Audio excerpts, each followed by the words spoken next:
For better picture quality, adjust tracking control on your VCR.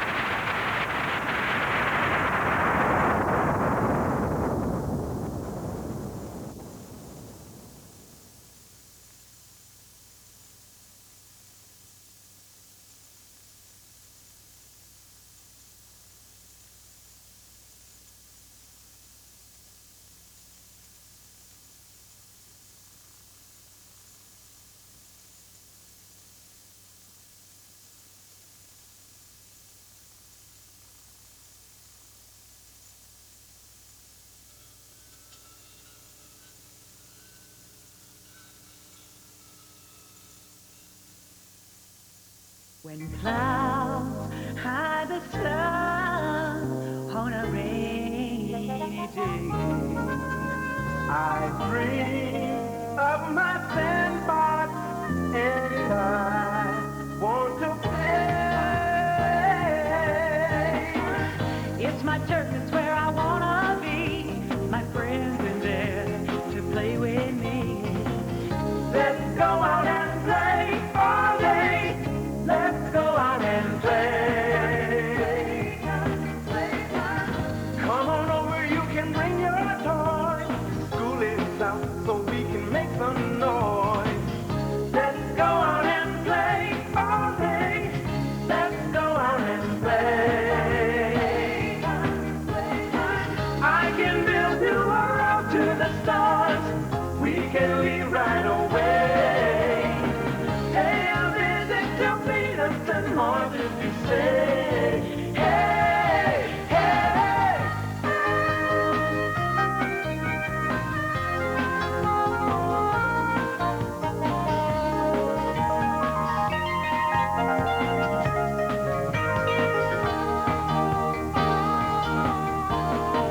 It's a world of make-believe where I can wrap myself in the dreams I weave. Let's go out and play all day. Let's go out and play. Let's go out and play all day. Let's go out and play. Let's go out and play all day. Let's go out and play.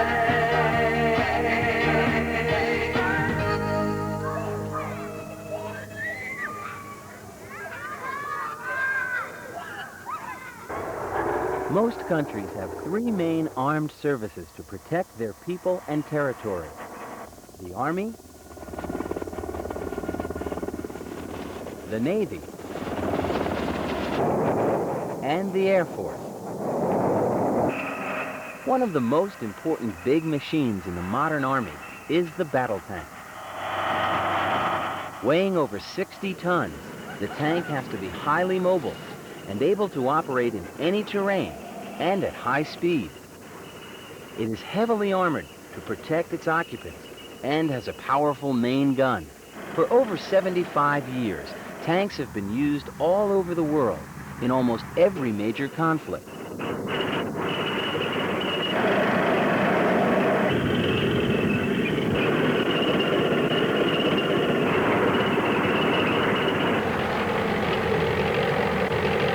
Tanks are generally used to provide close support for soldiers on foot.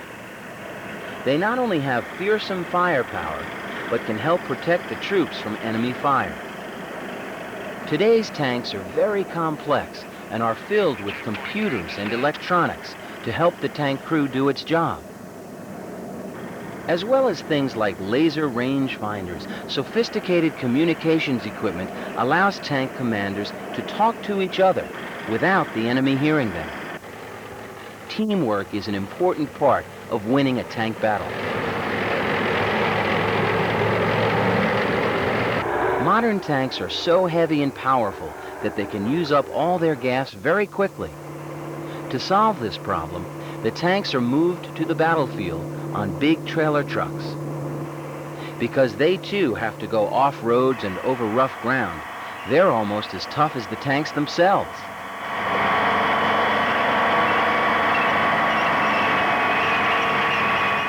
An army on the move has to be kept fully supplied. With an 11-ton capacity and 8-wheel drive, these trucks can travel through water up to 4 feet deep and climb very steep hills. They even go 55 miles an hour on or off the road. Much of the Army's supply needs are now delivered to the battlefield on a pallet system. This huge 10-wheel drive truck has a built-in crane which can load or unload the onboard pallet plus another from the trailer. Each pallet can hold up to 16.5 tons of supplies or ammunition.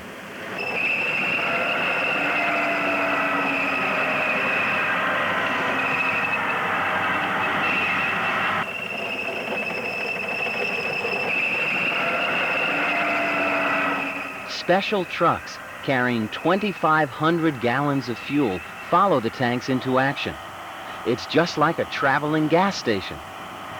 Tanks are important, but without the right supplies, they would be useless.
Soldiers need to get about quickly over rough ground and through river crossings. To enable them to get around on rough forest tracks or on soft desert sands, they need an incredibly tough 4-wheel drive truck which will go almost anywhere.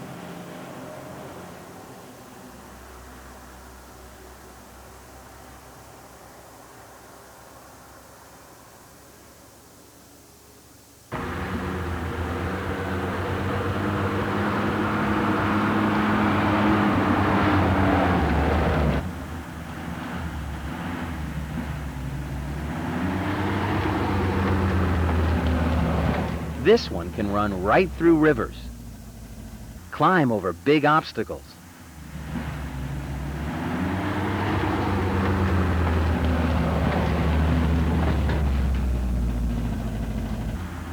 and can even go along steep slopes sideways without turning over. Like the tanks, These trucks can be painted in different colors to camouflage or hide them. For the jungle, they might be painted green, but for the desert, they would be tan.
The C-5 Galaxy is one of the largest transport aircraft in the world.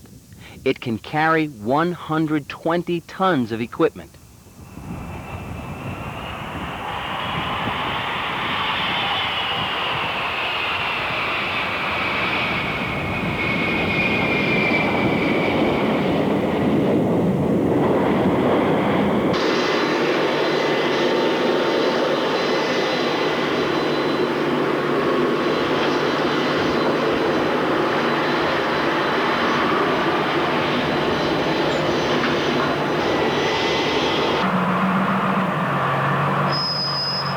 Its cavernous interior can hold guns and supplies, even several tanks, trucks, and many soldiers, and transport them to the battlefield thousands of miles away.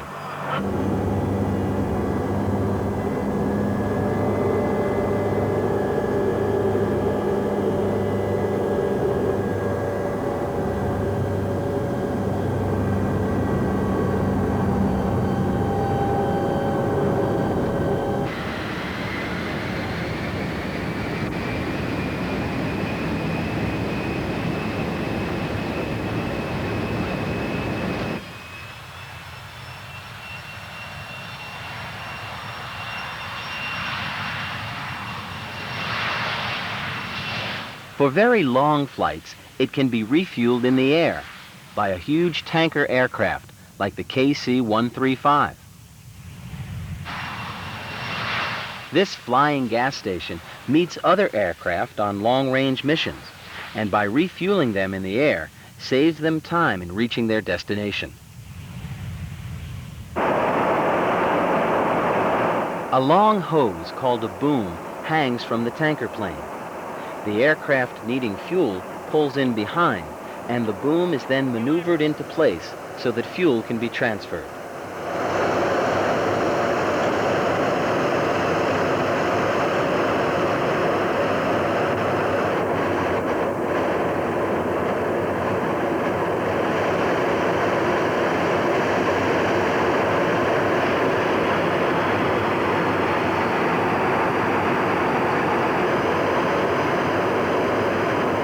Most military airplanes are designed to be refueled in flight, including the Airborne Warning and Control Systems, known as AWACS.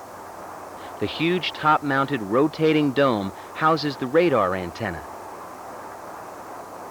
The plane is packed with sophisticated electronic surveillance equipment, which makes it capable of detecting ships and aircraft over 200 miles away in any direction and helps avoid surprise attacks.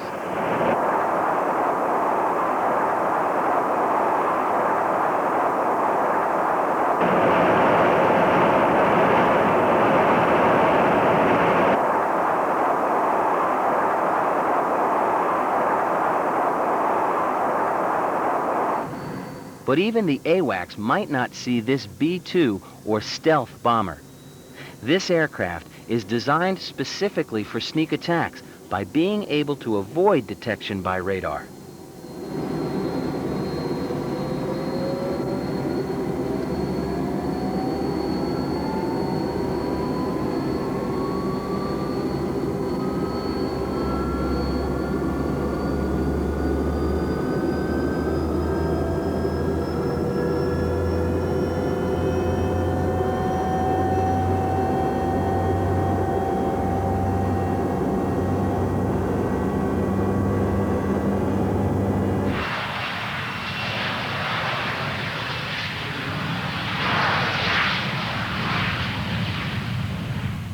Its strange flying wing design and the non-metallic composite materials it's built from make it very hard to see.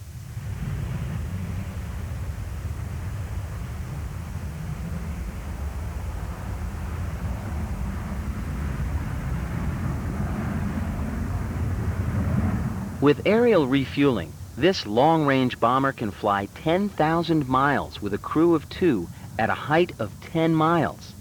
It can carry a bomb load of just under 20 tons.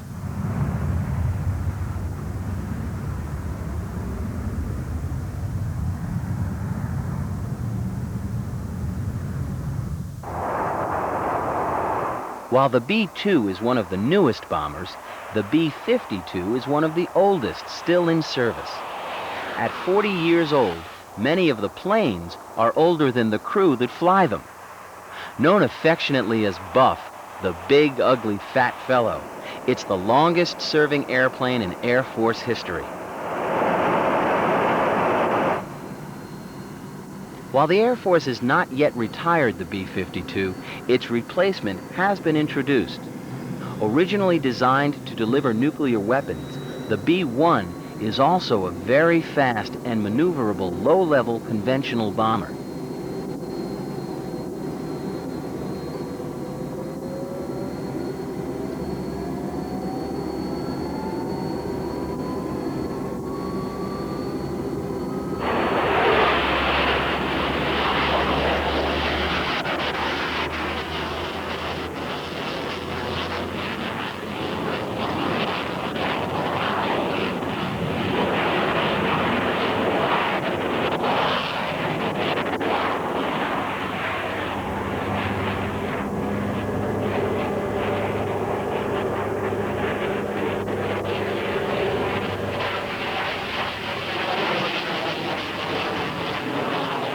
With a high degree of survivability, it can leave the scene very quickly after dropping cruise missiles or a total of 21 tons of bombs from its 3 bomb bays. The B-1 is considered one of the Air Force's best planes, and pilots take great pride in flying it. But, as with anything in life, it takes a lot of hard work and discipline to achieve this goal. Pilots have to go through years of difficult training, and only the best earn the privilege of flying a multi-million-dollar aircraft. After lots of study, pilots learn to fly in special trainer planes that have 2 sets of controls, which allow the instructor to sit behind the trainee and have the ability to take control of the airplane at any time if something goes wrong.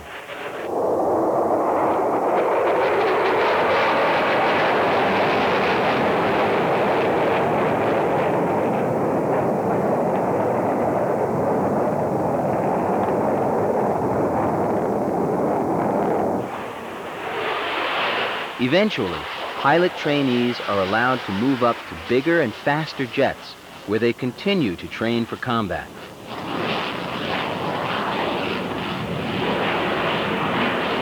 One of the most difficult things a Navy pilot will learn is to land and take off from an aircraft carrier. A hook trailing from the rear of the plane has to catch the arrestor wire, which is stretched across the flight deck, and brings the plane to a halt rapidly. For takeoff, the plane's engines are fired up to full blast, and it is then catapulted from the deck.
Helicopters and their ability to take off vertically have revolutionized transportation of troops and their equipment.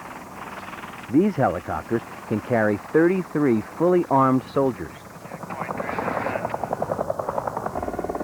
After the troops have landed, guns and supplies are ferried in by other helicopters.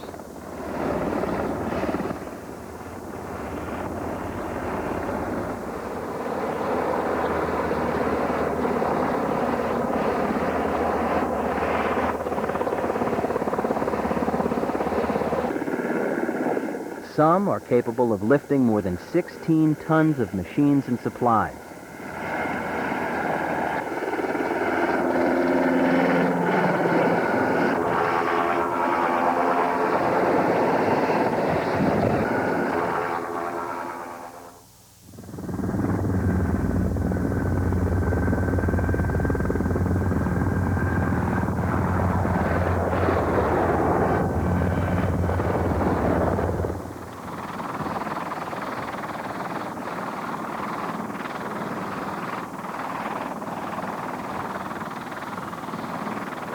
As well as supporting ground troops, heavily armed attack helicopters can inflict awesome damage on an enemy. Carrying a crew of only 2, these are smaller, faster, and more maneuverable than transport helicopters.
All weapons are dangerous, as the armed services are trained to use them properly to protect our freedom.